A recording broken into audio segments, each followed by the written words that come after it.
O Senhor esteja convosco. Ele está no meio de nós. Proclamação do Evangelho de Jesus Cristo, segundo João. Glória a vós, Senhor. Naquele tempo, Pedro virou-se e viu atrás de si aquele outro discípulo que Jesus amava, o mesmo que se reclinara sobre o peito de Jesus durante a ceia. E lhe perguntara: Senhor, quem é que te vai entregar? Quando Pedro viu aquele discípulo, perguntou a Jesus: Senhor, o que vai ser deste? Jesus respondeu: Se eu quero que ele permaneça até que eu venha, o que te importa isso? Tu segue-me. Então, correu entre os discípulos a notícia de que aquele discípulo não morreria. Jesus não disse que ele não morreria, mas apenas: se eu quero que ele permaneça até que eu venha, que te importa? Este é o discípulo que dá testemunho dessas coisas e que as escreveu. E sabemos que o seu testemunho é verdadeiro. Jesus fez ainda muitas outras coisas, mas se fossem escritas todas, penso que não caberiam no mundo os livros que deveriam ser escritos. Palavra da salvação. Glória a vós, Senhor. Caríssimos irmãos e irmãs, rádio ouvintes que nos acompanham pelas redes sociais. A leitura de Atos dos Apóstolos hoje é São Paulo contando quando ele chega a Roma, né? Chega lá depois de pedir apelo a César para não ser julgado em Jerusalém pela perseguição dos judeus. E ele dizendo que não fez nada demais, né? O mundo odeia quem prega o evangelho, principalmente com a vida. Odeia mesmo.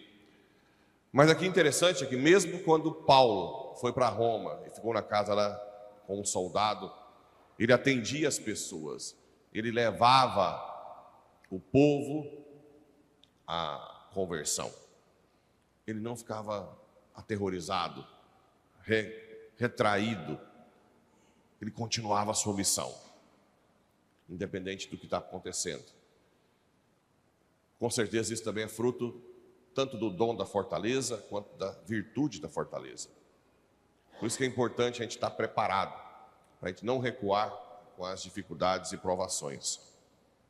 São Paulo aqui, preso, indo para Roma para ser julgado, ainda demora muito tempo, ele continua a sua evangelização, até realmente ser preso para ser morto. Ele sempre escrevia cartas de dentro das prisões, né? Muitas das cartas que a gente lê, ele estava preso, né? Eu, prisioneiro de Cristo, e assim por diante. Isso é um grande exemplo para nós. Nós temos a mania de tentar desabar, parar com as tribulações. E, na verdade, isso tem que fazer a gente mover mais, porque a nossa meta é o céu. Nós não podemos parar, senão a gente acaba não chegando lá. Não existe meio termo na vida espiritual. Nós temos que esforçar todos os dias para dar o melhor que temos, né? E o Evangelho, Pedro, sendo Pedro, né? Ele tinha acabado de ouvir de Jesus que quando ele crescer, alguém iria cingi-lo e levá-lo aonde ele não queria, ou seja, a morte. Pedro foi crucificado. Olha para você ver o que o Espírito Santo não faz. Quando Pedro quis ser o bambambam, negou Jesus 3 vezes. Até para uma cozinheira, que nem era soldado, ele ficou com vergonha e medo. No final da sua vida, quando ele reconheceu que não era nada e deixou o Espírito Santo agir, quando ele foi crucificado, ele disse: vire a cruz, eu não sou digno de morrer como meu mestre. Morreu crucificado de cabeça para baixo. Quem diria que é o mesmo Pedro? Mas não é o mesmo Pedro. É o Pedro morto, conduzido pelo Espírito. Entendeu? O único Pablo que vai chegar no final da vida fiel é o Pablo morto. Se o Pablo viver, já era. Eu tenho que morrer por Espírito agir. Entendeu? A minha meta é matar eu mesmo. Interessante, né? A minha meta é eu morrer cada dia. Só vai dar fruto verdadeiro. Eu só vou cumprir o que Deus quer se eu morrer sempre mais e deixar o Espírito Santo agir. Senão, a meta não é cumprida. A morte para a vida. Quem quiser seguir, pegue a sua cruz. Renuncie a si mesmo e me siga. Né? Renuncie a si mesmo, pegue a sua cruz e me siga. Bem, e depois de ouvir isso de Jesus, um trem tão forte, ele ainda olha para o outro, para João, né? E, Senhor, o que vai ser deste? A nossa tendência é sempre preocupar mais com o outro, né? A carne.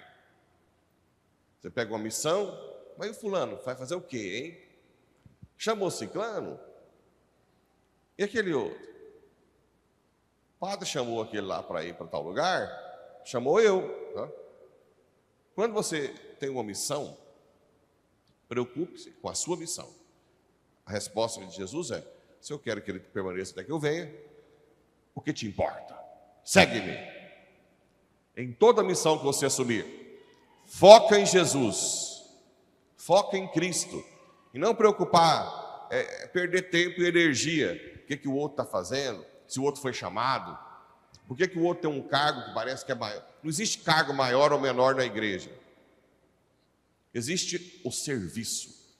Existe a autoridade de serviço. Não existe cargo maior. Mas por isso que quem não é de igreja fica querendo que mulher vira padre, porque não entende nada de igreja. Zero à esquerda. É falar bobagem, né? Até quem é da igreja que defende uma ideia maluca dessa. Não entende nada. Ser padre não tem nada a ver de ser maior que ninguém. É um tipo de serviço. Jesus chamou os apóstolos, homens, como é que a igreja vai mudar agora? Né? Por que a mulher não se ordena? Porque a mulher toma conta de tudo. Até para o padre celebrar aqui, tudo. Se tirar a mulher dos seus cargos, né, as irmãs, como é que não vão fazer? O padre só consegue celebrar se tiver um batalhão de mulheres aí cuidando de tudo. Que ridículo. Que ridículo. A autoridade vem do serviço. Agora as irmãs estão mais à frente das pastorais. Eu, para agir, eu tenho que falar com elas. Não é verdade? Porque elas pegaram o serviço.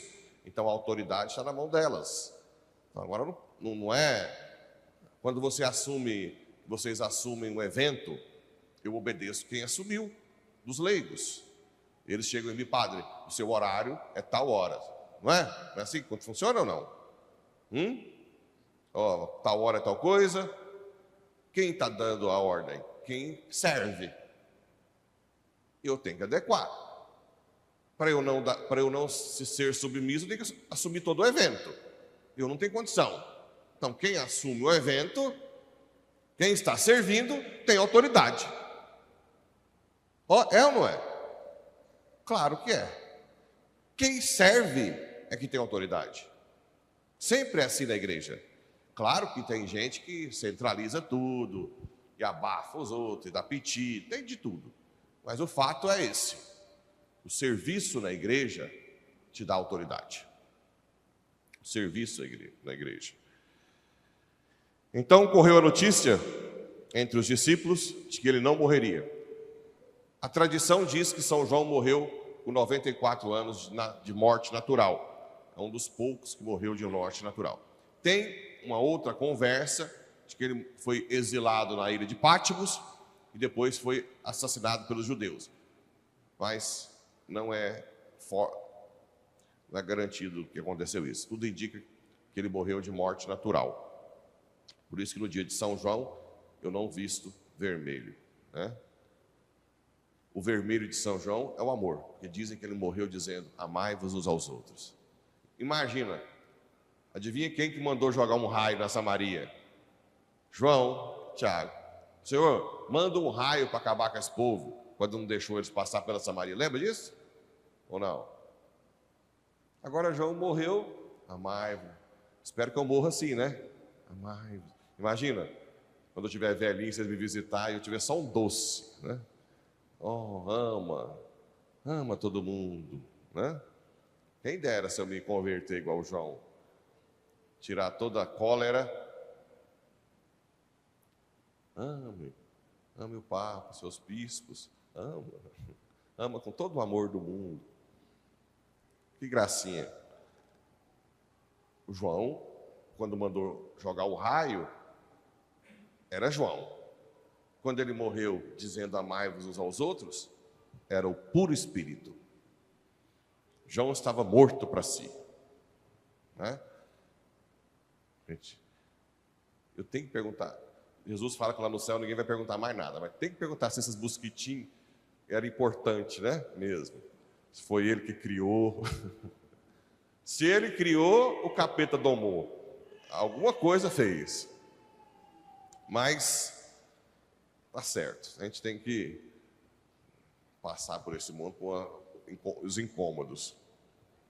Mas o fato é que nós temos que aprender com os apóstolos essa mudança de vida. Pedro, um covarde que na morte manda virar a cruz. João, que manda jogar um raio e que morre dizendo amai-vos uns aos outros.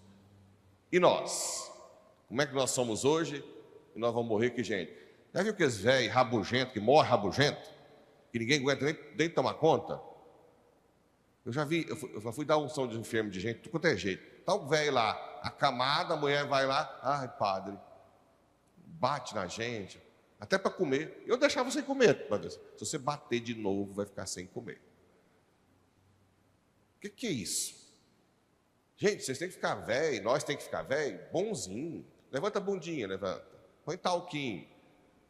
Come, de boa. A pessoa já está dando canseira para cuidar de você. E você ainda fica dando piti, xingando, brigando. Vocês conhecem gente assim? Não pode chegar ninguém perto xingando. Nós temos que converter, gente. Converter. Se tiver que alguém cuidar de nós, seja de boa. E agradeça, né? Obrigado por cuidar de mim. Muito obrigado. Agradeça. Ser humilde, pequeno. Se Deus quiser me levar de morte matada, que Ele me dê a graça. Se Deus quiser me levar com alguém cuidando de mim, né? Que eu seja bonzinho, eu deixo de boa. Eu falo, amai-vos aos outros. Muito obrigado, meu filho, minha filha. Obrigado, né?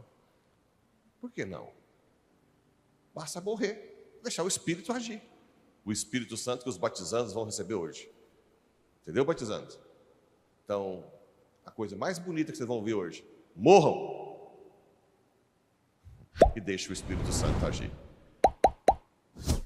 Fecundado no útero de Maria, tornando-se novos cristos para a igreja. Assim seja.